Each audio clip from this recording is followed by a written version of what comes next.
にちは、モナコのもう一品クッキングです。今日も見てくださってありがとうございます。今日はね、青しそのジュースを作りたいと思います。前にね、赤しそのジュース作ったんですけど、今度は青しそのジュースします。はい、よろしくお願いします。これ40枚から50枚くらいあります。これ洗いますよ。これね、虫ついてないかよく見ながら綺麗かなって。青しそ洗いましたよ。水切りましょう。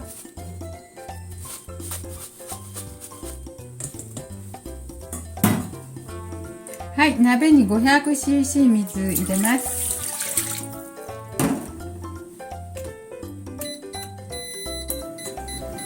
青しそはね、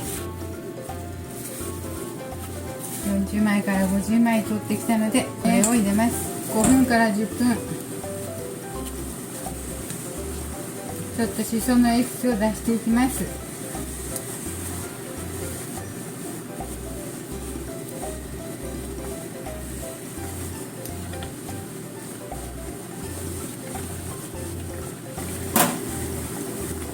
5分ほどでもね、色がちゃんと出てます。もういいかと思います。なので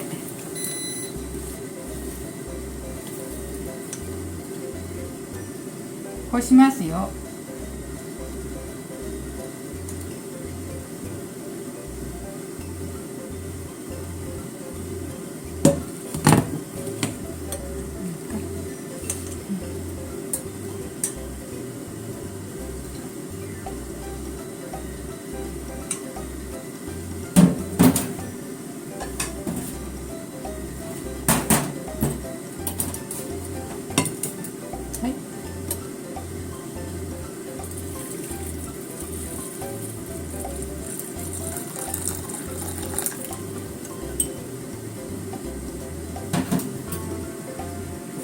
こしました。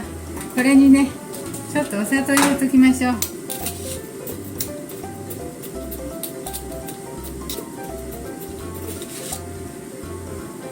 お砂糖好きなだけ、大さじ2、3杯、これ2杯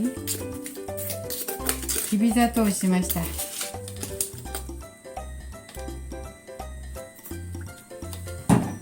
ちょっと多いくらい大さじ3杯入れました。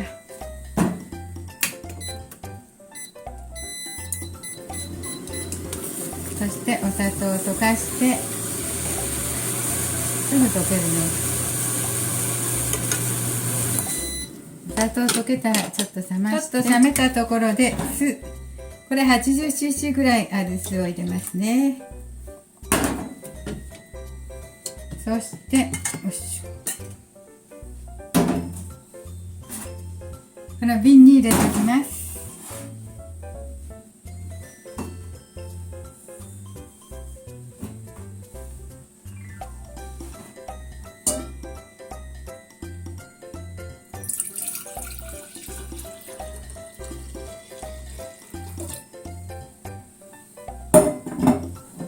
はい、青しそジュースできました。はい、氷を入れてね、ちょっと味見してみたいと思います。青しそジュースができたので、ちょっと味見してみたいと思います。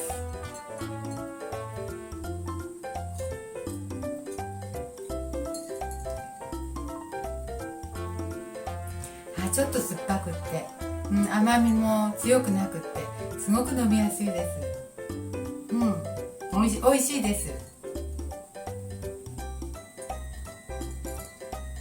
好みでお砂糖を足してもいいし、もっと水とか炭酸で薄めてもらってもいいと思います。このジュース、これ伸ばさないでそのままです。そのままとても美味しい。もう青しその栄養満点です。バッチシです。体にいいです。はい、とても簡単なのでしてみたらいいと思います。今日も見てくださってありがとうございます。モナコのもう一品クッキングでした。できましたらチャンネル登録よろしくお願いします。はい、青しそジュースです。